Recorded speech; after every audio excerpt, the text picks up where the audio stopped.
Ladies and gentlemen, I want to welcome you back to Samuel Adams Returns, the Anti-Federalist. Got it right here for a midweek update. And I want to thank two of the followers who have posed a couple questions and want to bring you into what's going on. What does that mean? And what does it mean that Samuel Adams is returning? You know, the whole point is that it's really about the Anti-Federalists getting it correct. Or as I say on the other programs, the Anti-Federalists, they absolutely got it right. Now, where we are here in this midweek is that we've seen the continuation of activities around the Charlottesville debacle, the media continuing in its course, especially in the mainstream media, and then this whole idea of these other rebels. We can point out very heavily those that are already the evil that have been talked about, those being the KKK types, the Nazis, all of that. But on the other hand, I think that President Trump was absolutely correct in calling out both sides, because what the media is refusing to do is call out the Antifa and all of those others that say they're the social justice people, when in reality, social justice is an absolute perversion of what founders' original intent is all about. So once again, Linda came up with a good question, and that question was related to what is it that the founders would say to stand up for America? What is it that we should do as a general population that would mean something? And I've kind of taken that a little bit more in the regards of what is patriotism, because that is the essence of who we are as a people. And why would you even want to bother to stand up for the country if you didn't have some sense of patriotism? Now, what we have on the other hand is the other group that says that if you're a patriot, you're a Nazi, you're a this, you're a that, you're a racist, so on and so forth, when in actuality, those were a lot of the terms that were used by the opposition all through history to take and move their agenda forward. So I'm going to take this pretty much where I did on this past Saturday's program. And again, I'll refer you to that, is that what you'll want to do is go look at the references in particular where I point out that the Antifa movement, the social justice movement, all of those, what some are terming as the leftist movements, are in fact no different and absolutely equal to the Ku Klux Klan, the Nazis, the skinheads, all of the other so-called hate groups. Whoa, Tom, you're really stepping out on that one. What are you talking about? The reason is that both of those components, those Antifa and all of that, are either Jacobeans or socialist, and in many cases are Marxist communists whose desire is that the government control everything. So the desire is a totalitarian government. Okay? And that's no different then if you really understand history and you understand the Nazis and you really understand the Ku Klux Klan and you understand all of those other definitions as they have real historical meaning, then what you find out is that they are of the same ilk. They are exactly the same in their principles in wanting a totalitarian government. Now, on the other hand, as you'll see in the reference material from Saturday's program, is that the anarchists are in the total opposite position on everything, and they want no government. They want absolute anarchy to do whatever they want to do. So where does that leave us? That leaves us exactly what I talk about in the program, and the charts that are there that Dr. Skousen and others came up with was this idea that founders' original intent was to place our constitutional republic in the middle with people's law, and an understanding that it is the general population, it is the larger population that takes and is what we're trying to maintain under a rule of law. But the first things that I want to comment to Linda is that once again, it goes to a clear understanding that if we do not understand God's law, even like John Locke said, and we understand self-governance, then we cannot understand even patriotism. Because I'm kind of going to focus on a couple of things that Sam Adams wrote in that regard. One of the speeches that he gave was on that August 1st, August 2nd, right after the Declaration of Independence, and he was asked to talk about, the value, purpose, function, what it really meant for that great Declaration of Independence.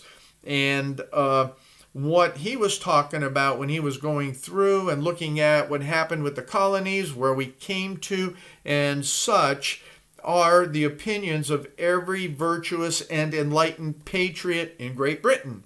Their petition to heaven is, quote, that there may be one free country left upon earth to which they may fly when venality, luxury, and vice shall have completed the ruin of liberty there, end quote, meaning the ruin of liberty in England, in Great Britain. And this was towards the end, if you will, of what Adams' speech was all about. And he gave this very, very extensive speech.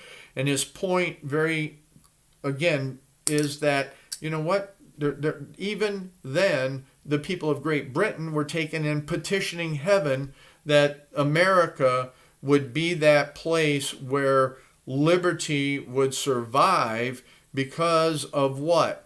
What would happen in any nation, in which we're talking about here, is that when venality, luxury, and vice shall have completely ruined liberty. And we have that in America in so many different ways, is that you can look at that and just say, oh, great, exactly, the perversions of sinful mankind is what then takes and drives all of these other insanities to the point that they destroy liberty, you see, and they call for despotism. So he talks about this and saying, courage then, my countrymen. Our contest is not only whether we ourselves shall be free, but whether there shall be left to mankind an asylum on earth for civil and religious liberty. Dismissing, therefore, the justice of our cause as incontestable, the only question is, what is best for us to pursue in our present circumstances?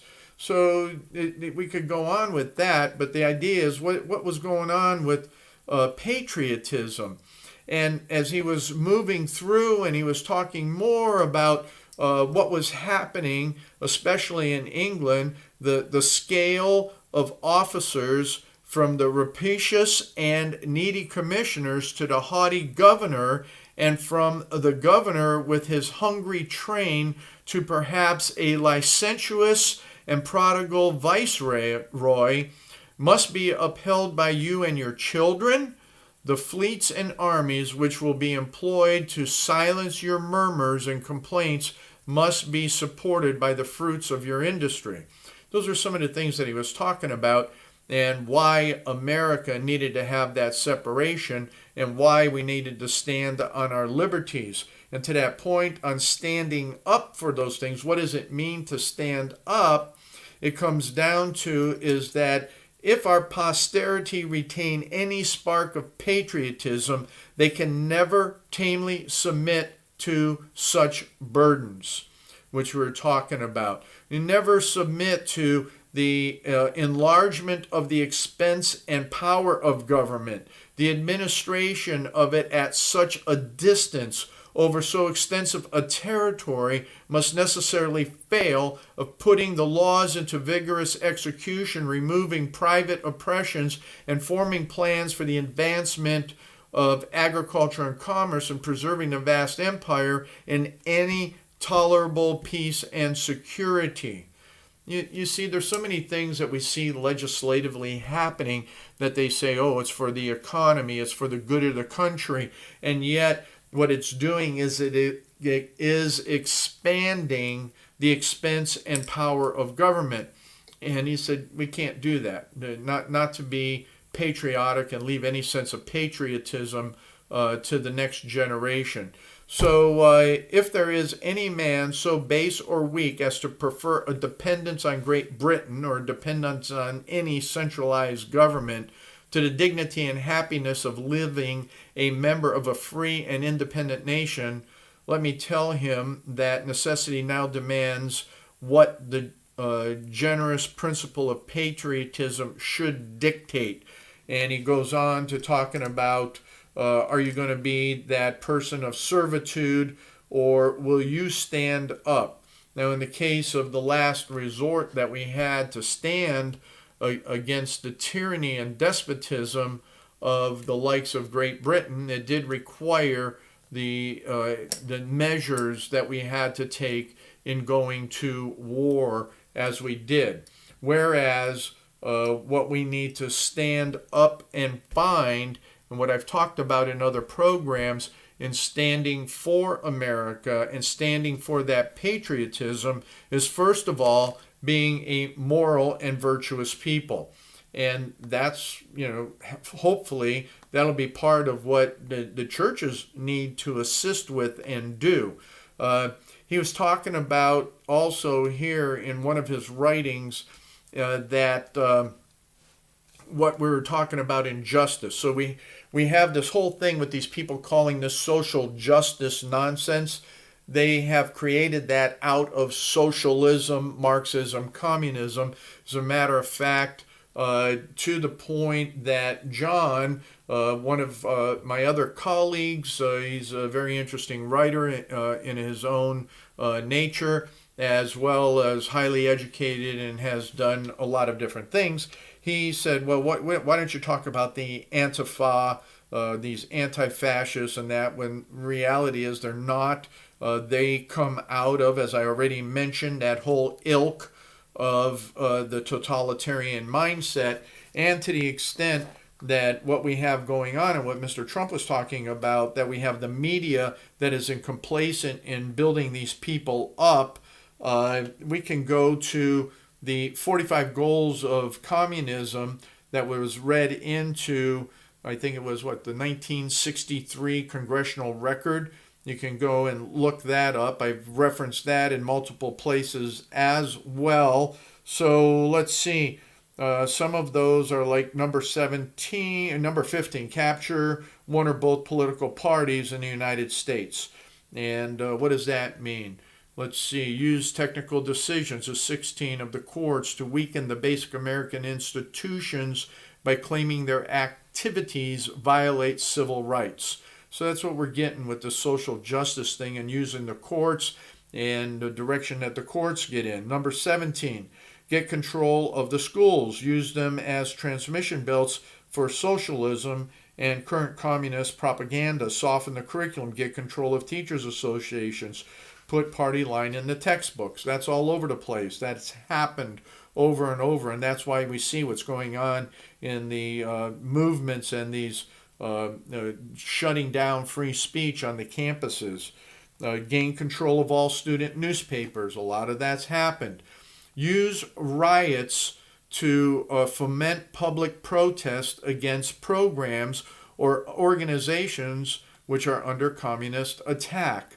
So instead of just that, it's using now all of these riots and all of these different actions to implement and foster the Marxist movement, no different than the Bolshevik movement in what, 1917. So that's why you hear me compare 2017 so many times to 1917, because even under the Kozak plan, it is to use this pressure from below, which means using students' riots to foment public protests.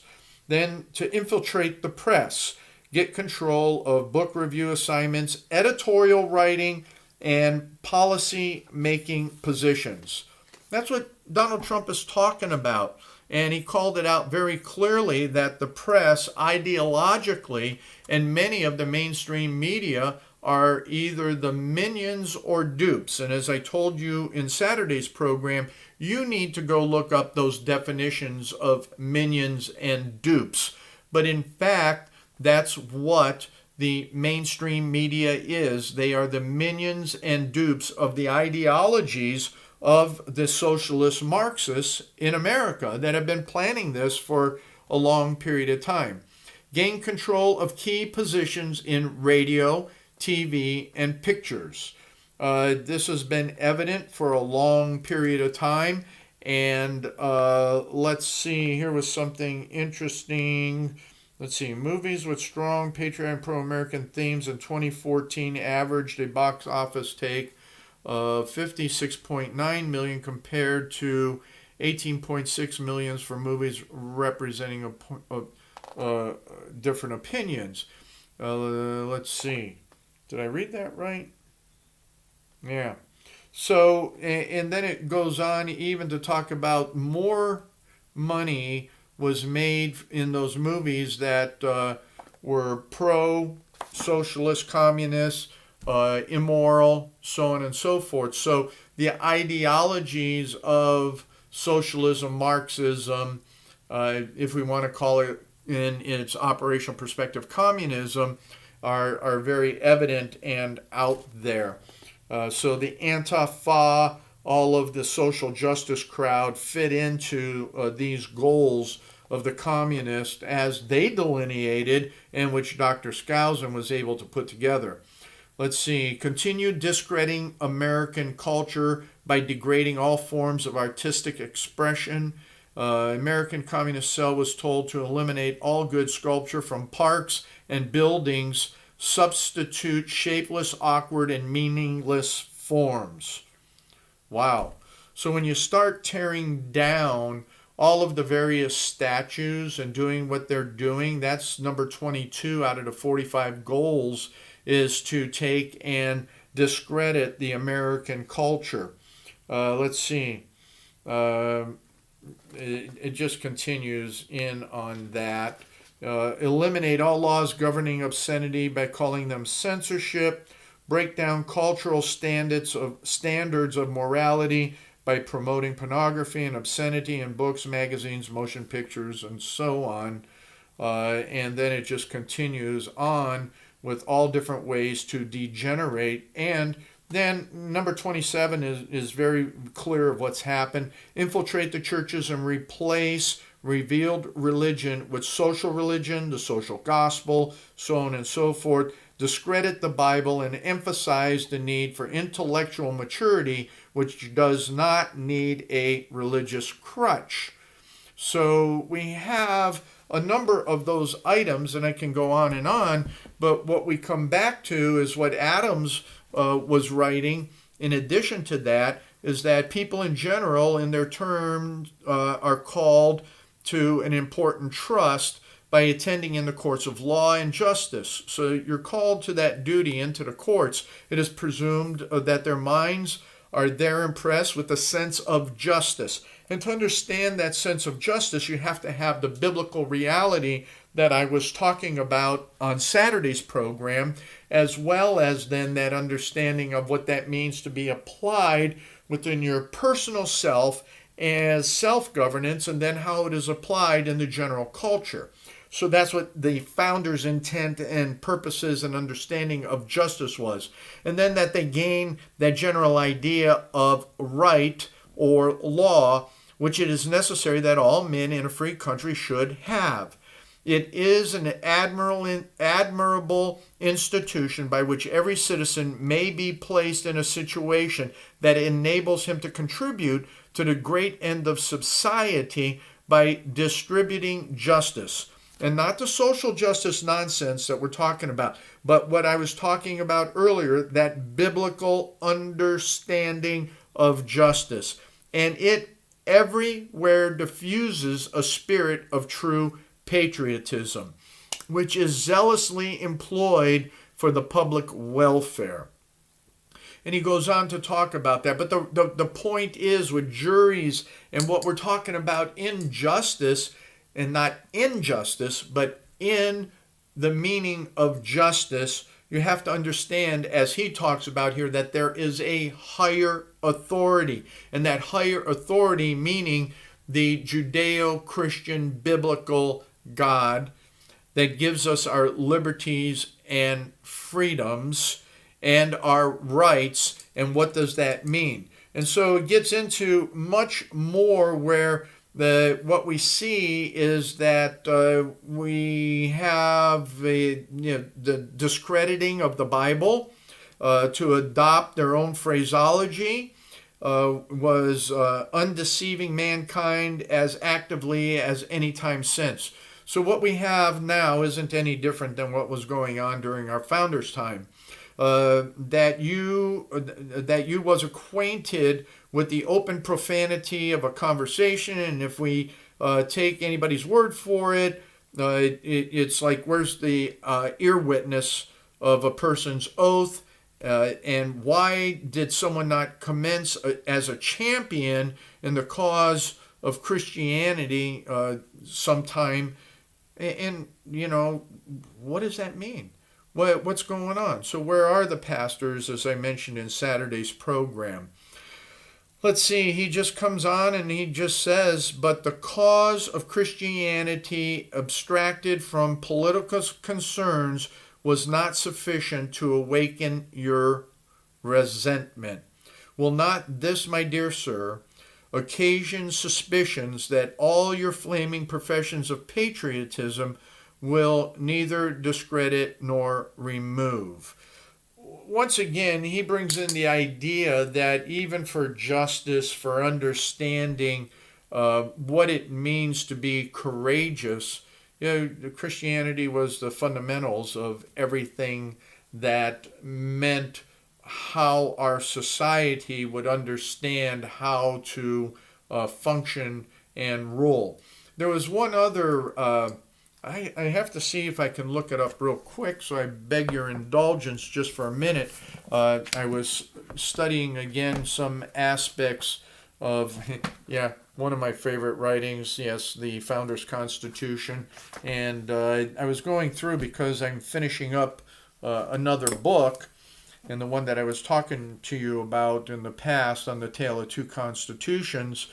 But in the argument about Article 1, Section 2, Clause 1 in particular, during the Constitutional Convention, Mr. Jerry from Massachusetts stood up and he said, the evils we experience flow from the excess of democracy.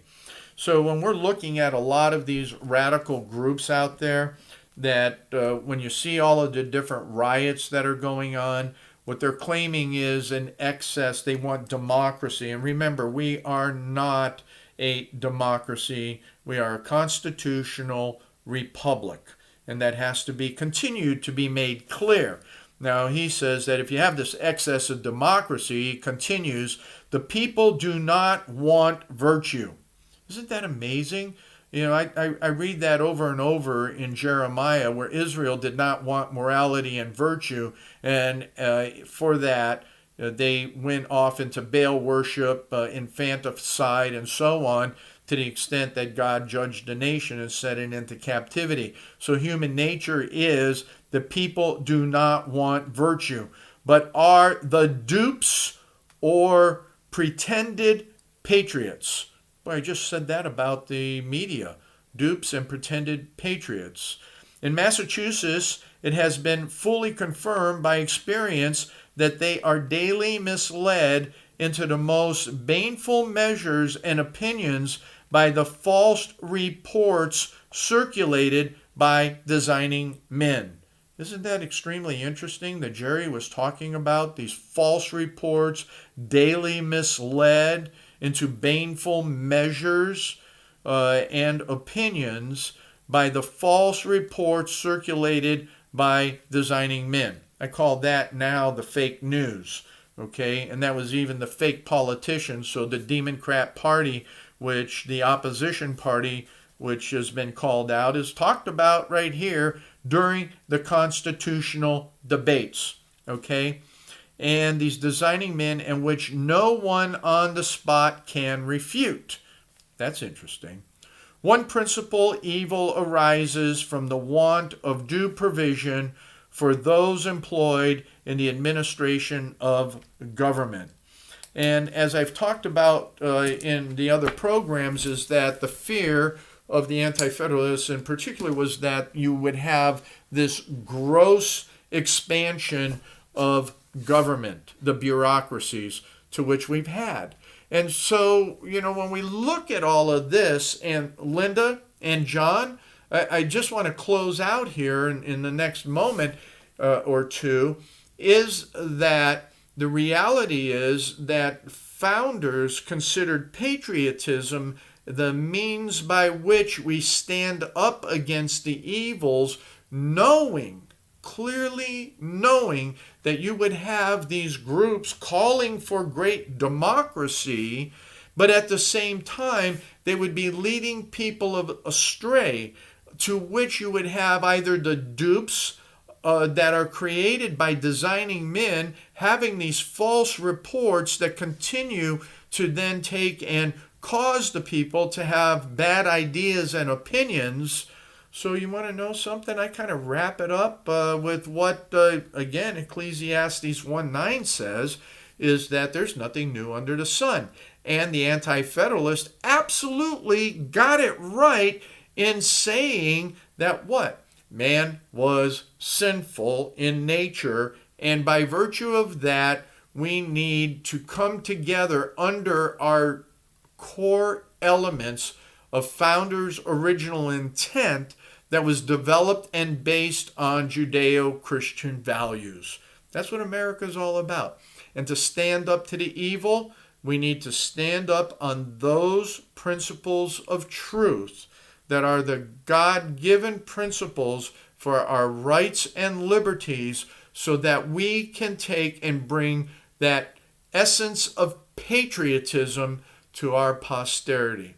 So thanks a lot, and thanks for the questions, and I look forward to any other questions that come up in the course of the week that you'd like to have me answer here on Samuel Adams Returns, the Anti-Federalists Got It Right Wednesday update. You can email me at tom@samueladamsreturns.com. Find me on Facebook under Tom Navolis, or at Samuel Adams Returns on Facebook. And, send me a note. And I look forward to your questions for next week's update. Have a good evening.